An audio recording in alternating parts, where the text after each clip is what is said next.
ইতিহাসে MA BEd pass করেও জুতো সেলাই করে সংসার চালাচ্ছেন সুন্দরবনের যুবক। নাম সুভাষচন্দ্র দাস। এ এক অন্য সুভাষ। উচ্চশিক্ষিত হয়েও আজও মেলেনি চাকরি।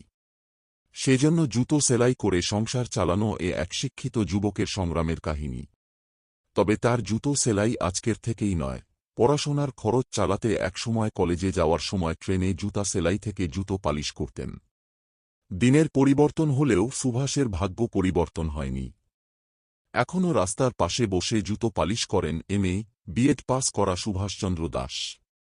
উচ্চশিক্ষিত যুবকটিকে এলাকায় সকলে চেনেন। সেই সূত্রে কিছু ছাত্র পড়ান। উত্তর ২-৪ পরগনার হিঙ্গলগঞ্জের সুন্দরবনের গোবিন্দকাটি গ্রামে বসবাস তার। রবীন্দ্রভারতী বিশ্ববিদ্যালয় থেকে ইতিহাস বিভাগ নিয়ে এমএ পাশ করে সুভাষ। পড়াশোনার সময় কলেজের জীবনটি ও তার ভালো ছিল না। পড়াশোনা সূত্রে বারাসাতে এক ভাড়া বাড়িতে থাকতেন তিনি। কিন্তু প্রশ্ন খরচ চালাতে তাকে জুতা সেলাই পালিশের করতে হতো। ভাড়া বাড়িতে থাকা কর্তার কাছে এই খবর পৌঁছালে তিনি অন্যত্র থাকার কথা বলে দেন। তারপরের বেশ কয়েকদিন প্ল্যাটফর্মেই কাটে সুভাষের। সুভাষ জানায় ২০১৬ সালের উচ্চ প্রাথমিকের টেট পরীক্ষায় সফল সে। আইনি জটে আটকে নিযোগ। তবে পুজোর আগে সেই জট কাটতে পারে।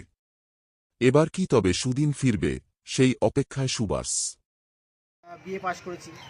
সেই সময় আমার বাড়ির আর্থিক অবস্থা তো ভীষণ খারাপ ছিল। সে সময় বাড়ি থেকেও 10টা পয়সা পাঠাতে পারতেন না। তো সেই সময় আমি ওই ট্রেনে জুতো পালিশ করে পাড়ায় ঘুরে জুতোর বাক্স নিয়ে ইনকাম করে সেই টাকা দিয়ে আমি পড়াশোনা করতাম। তারপর একটা ঘটনা ঘটেছিল। তারপর একটা ঘটনা ঘটেছিল।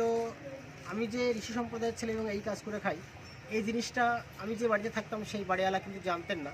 তো যখন তিনি জেনে গেলেন তখন তিনি অন্য কারণ দেখিয়ে আমাকে সে বাড়ি থেকে বলেছিলেন যে ভাই তোমার আমার অন্য জায়গায় ভাড়া হয়েছে, বেশি টাকা ভাড়া হয়েছে, তুমি চলে যাও। তো সেই সময় তারপরে আমি প্রায় ৩-৪ দিন আমাকে স্টেশনে থাকতে হয়েছিল। তারপরে আমি একটা জায়গা খুঁজে নিই এবং সেখান থেকে প্রায় 7 বছর সেখানেই ছিলাম। তারপরে আমি এমএ বিএড শেষ করি। আপনার নাম? আমার নাম সুভাষচন্দ্র দাস, হিঙ্গলগঞ্জ, দক্ষিণ গোবিন্দকাটি।